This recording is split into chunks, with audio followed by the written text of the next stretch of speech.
What's going on, guys? Welcome back to another video. Today we are addressing some of the issues with the Apollo race bike. Yes, I said Apollo race bike. A lot of you guys are commenting, oh, get a Yamaha, get a Kawasaki, get a Honda. No, I'm racing an Apollo, deal with it. And when that Apollo beats those Kawasaki's and Hondas, oh well. But yeah, I was able to get one tire mounted yesterday. I got new tires in from Dunlop. Big shout out to Dunlop for helping out with this build and giving me some grip for the track. But today I will be addressing the Apollo. I'm about to rip this thing completely apart. I think it's breaking up because that tank's been sitting for so long that it's got a lot of rust in there, and I can see through my line rust particles which have been going through the carb. So I'm gonna take the VM22 off after I get the motor and stuff out. We're gonna drain the oil, put fresh oil in the bike, in the motor.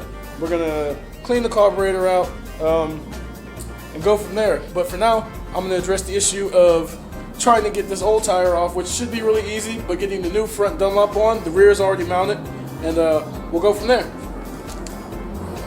So we got our bike sitting on top of our handy dandy 5-gallon bucket right there. I already got some of the bolts and stuff taken out, mainly the wheels. So she's sitting on forks and swing arm. But I don't know if you guys can see this, but there is, if it would focus, there's rust particles sitting inside there, and I'm pretty sure while I was riding out at the track, that's what got inside the carburetor, and that's why it was breaking up in high gear. All the way through third gear pin, it was good, and then once I would take off from the jump, it would start breaking up, and yeah, there's a lot of rust sitting in there. So I'm gonna go ahead and get that off, get that tank cleaned out, probably let it soak in some diesel for a couple days. The bike doesn't need to be together anytime soon. But yeah, I'm just gonna go over everything, get everything readdressed. But for now, I'm gonna get this front tire right here on that wheel. That is today's mission. Get the wheel bearings and stuff all greased up. Get all the stuff on here all greased up. We're gonna take the forks off, get those all greased up, the bearings and stuff packed in there and everything. And still gotta find a front brake. I have one on order, but I'm not sure if it's coming from China or not because it should have been here by now. So yeah. Also, I'm gonna go get some new grips. I beat the heck out of these white grips. They're already gone. The bike's taking a spill. Brakes and all that stuff are still good.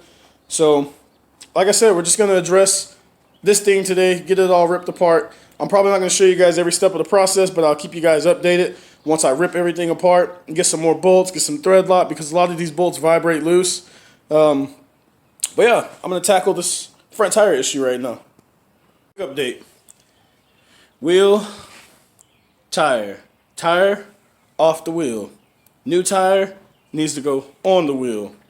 New tire won't be easy to get on the wheel as old tire was to get off the wheel. So the front tire is not completely all the way on, but we are getting there. And I am doing this by hand. So, oh no, I did not do this one at all. I actually took this to the shop yesterday and had them do the rear, because I knew I wasn't going to be able to do the rear. But this front right here, Jesus. She's a tight girl, fellas. She is a tight girl. But we're getting there. I got one side fully on, and then just up here, we'll have to get some sort of lever in there. I might have to call Brokefoot and get the tire levers off of him. But for now, I'm going to get back to it. So I'm at a standstill with the front tire. I got it mostly on, like I said in the previous clip.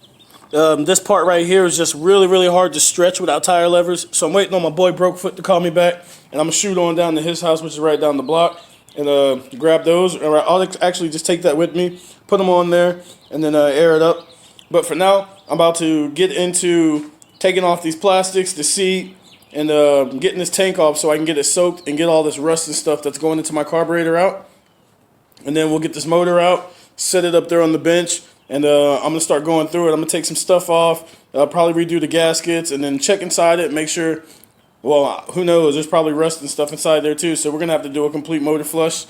But for now, let's get to ripping this bad boy apart. Oh my God. Oh my God. She's naked. Bike is very, very naked. I decided to go ahead and take all the plastics and all this stuff off. This is where I cut that 12 bar off of this bad boy, which is somewhere over there in that pile of junk. It's on top of that box, I see it. But yeah, she is butt naked. Viewer discretion is advised. I got everything laid out over here. I'm going to go through and I'm going to go hit up the hardware store, probably Summit Racing or something. I'm going to get all new bolts for this bad boy, or at least try to at least. But yeah, she's naked. Just wanted you guys to see her in her glory. Next thing to do is to take the tank off. I'm going to unplug that from the carb, dump out the gas that it has in it. I know, what a waste of 93 octane. But we got to get this sucker clean and get all this rust and stuff out of there because we want her to run pretty prime. I want to be a contender in this race. So, yeah, just an update. Bike is naked. Tank is off. Let's dump out some of this nasty crap in here. See what we got.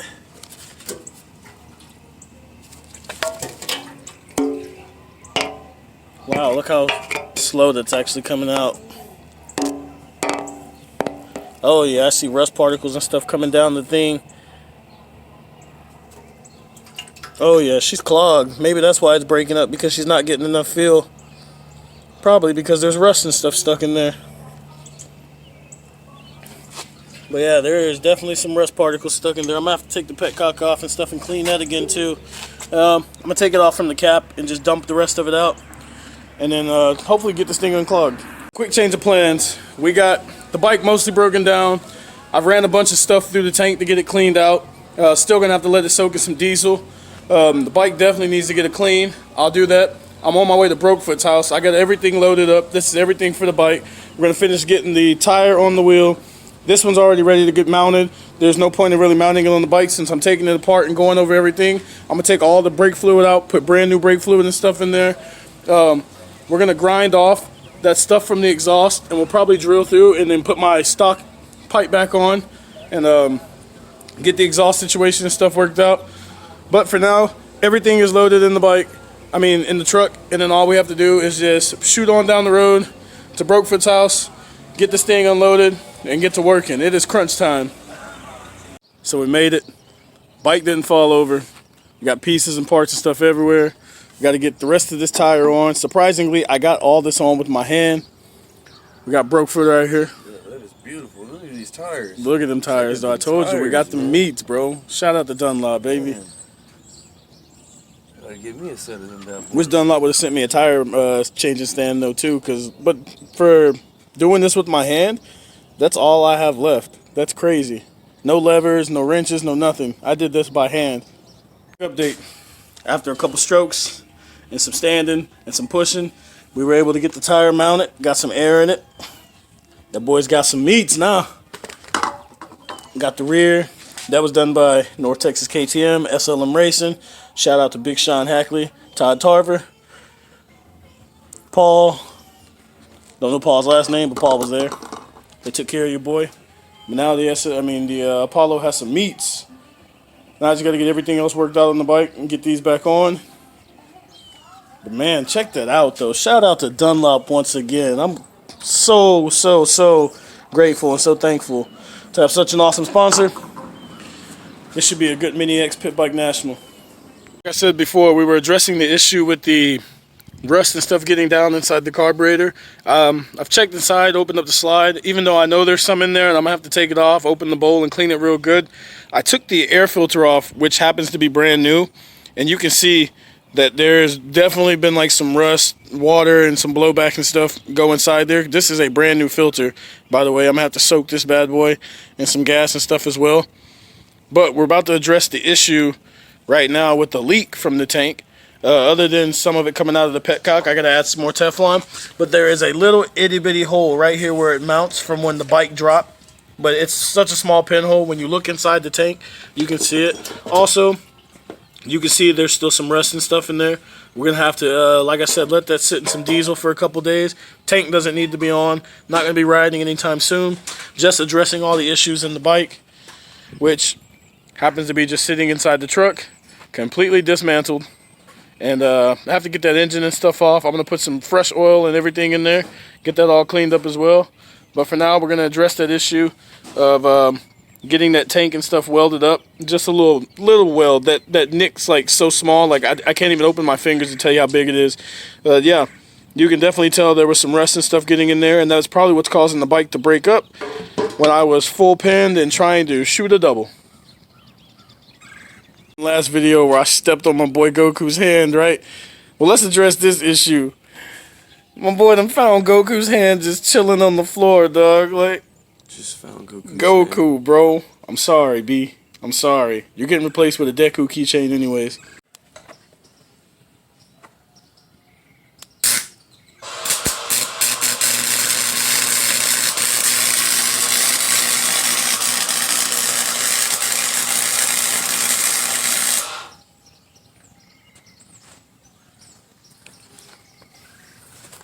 I need to turn the feed right down. Moment of truth. We got to get that little itty bitty crack welded up. It's a nice little nick. Either this tank's gonna blow up or it's gonna weld. Yeah, I ain't thinking about the gas in there. Well, I've ran a lot of soap and water and degreaser through it, so hopefully it's good to go. I don't know.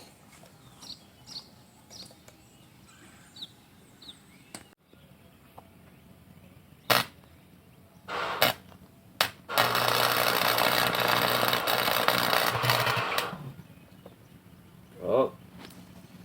Did we burn a hole through it? Yep. I can patch that though. I need to turn it down. Burn a big hole in it. Well, so much for Mini X Nationals. I'll see you guys next year. We have a quick little fire over there. Ooh, boy. Oh, I smell it too. It smells burnt. I see smoke. I was like, I can see the smoke. Man. I'm in that off-road cart though. Let me hit that gear. That whoom, whoom, whoom, whoom, whoom, whoom. Yeah. Yeah, TSM. Burning holes over there in the club. You know what I'm saying? It be like that sometimes, bro. We should weld a 12 bar onto the 450. Ah, negative. I'm down. Negative. I got one at the crib. 450. 450 Smitty. You ain't getting to a part. Say, bro, we got a fire. Oh, shit. Fire!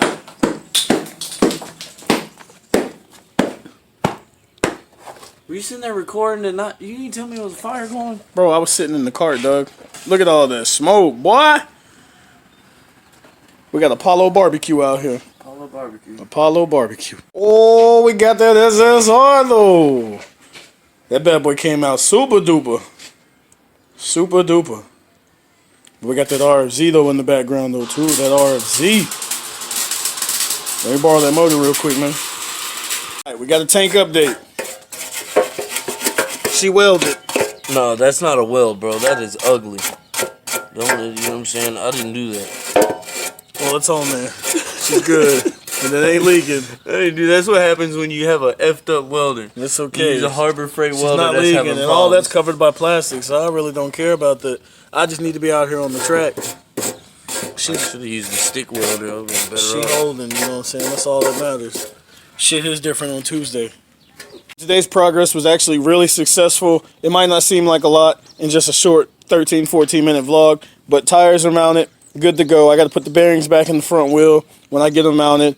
I'm going to go over the carburetor and all that stuff off camera. It's really not nothing you've never seen before if you mess with pit bikes, especially draining the oil and all that stuff. Next step from here is probably stop by the car wash, power wash the bike off and stuff.